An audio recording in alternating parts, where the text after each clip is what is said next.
Good Shabbos, everybody. Shabbat Shalom again. A beautiful day. Getting ready for Shabbos today. I'm actually recording this on Thanksgiving Day. And we, though it's been a year unlike any other, it's been an experience unlike any other in our lifetime, there is still so much to be grateful for. There's still so much to be thankful for, including our general good health. And we continue to pray. Just like after Leah had her fourth child, and she says, I'm going to call this child Yehuda because I want to express gratitude.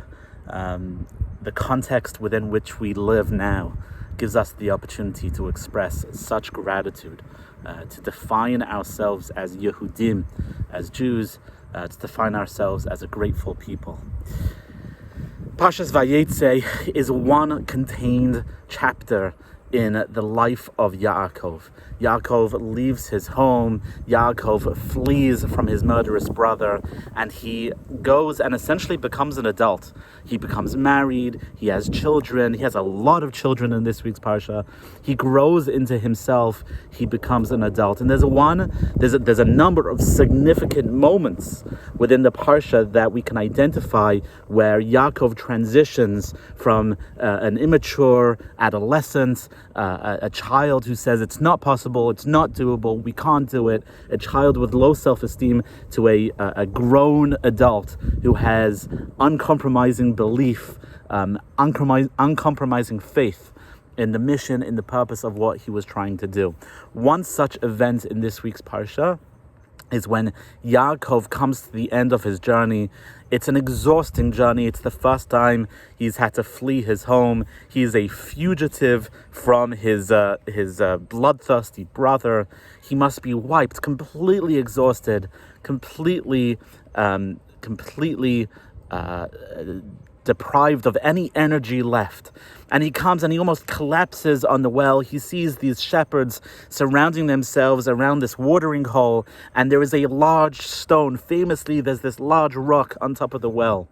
And he says to the shepherds, why are you all here? What are you all doing here at the same time? Wouldn't it be more efficient for you to come one after the other, or frankly, to come at the end of the day, right? It's still too early to water your sheep. Why are you here so early? And the shepherds say something very obvious that just indicates to us how exhausted Yaakov is. The shepherds say, there's this large stone on the well. None of us can remove that stone on our own. We all need to come at the same time. We all need to come together to water our sheep together, though it takes a long time, because it takes all of us to remove that stone. And then along comes Rachel, the daughter of Lavan, the future wife of Yaakov. And Yaakov sees her and knows straight away, it's love at first sight. This is the woman he is supposed to marry. And he is moved, though he is exhausted, though he is overwhelmed, though he is ready to just lie down and rest and regain his energy. He steps forward and he goes to the well, and he moves that which is unmovable. He lifts that which is not liftable by a single human being. And almost nonchalantly, no one is surprised. No one in the Parsha expresses shock that he has a superhuman strength in that moment. What is going on? Why is it in that moment Yaakov is able to move the unmovable? Number of the Mefarshim, the commentaries on the Torah, note that Yaakov is deeply emotional in that moment. The Torah itself tells us that Yaakov cries upon meeting Rachel, and the Mefarshim work hard to understand what is that cry, what is that sob of Yaakov. And some Mefarshim suggest he sees into the future that Rachel won't be buried with him, and some suggest he sees in the future that the Beis Hamikdash will be destroyed, only deepening, frankly, the question. What is going on here? Perhaps it is the point similar to what we find ourselves in right now. When you've been on a long and exhausting journey, there are moments on a journey when you feel like you're done. There are moments on the journey when all you want to do is sit back. You just don't have anything left inside of you. to continue, to keep on going. Yet, one of the things we have learned over and over again in this pandemic is that we can dig deeper every single time we think we are done. Every single time we think we have nothing left in the tank, we find a new reserve. We find a new way to dig deeper. We find a new way to commit ourselves to looking after each other. Every time we grow overwhelmed, we take a deep breath and we find a way to move that which is unmovable, to lift that which is too heavy for us. Yaakov realizes that his journey is only beginning. He sees the love of his life. He realizes his destiny is coming together. He realizes that this is his moment. And that is where he finds the extra reserve of extraordinary strength to remove the rock that takes all of the shepherds to move. We've experienced so much in this process. We've experienced ups and downs. We've experienced loneliness. And we've reminisced.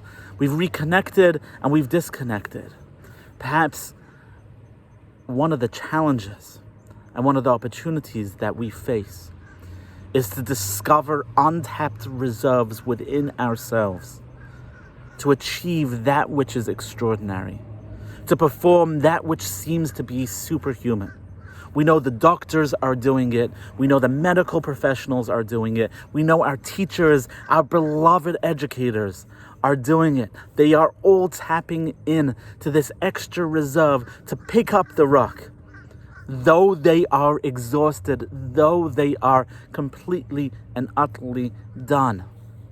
In that moment when you see the goal, when you understand that destiny is unfolding in front of you, when you have a guiding mission and a purpose, doesn't matter how exhausted you are, doesn't matter how done you feel, we figure out a way to find extra strength, to find extra energy, and to remove that which seems impossible to move.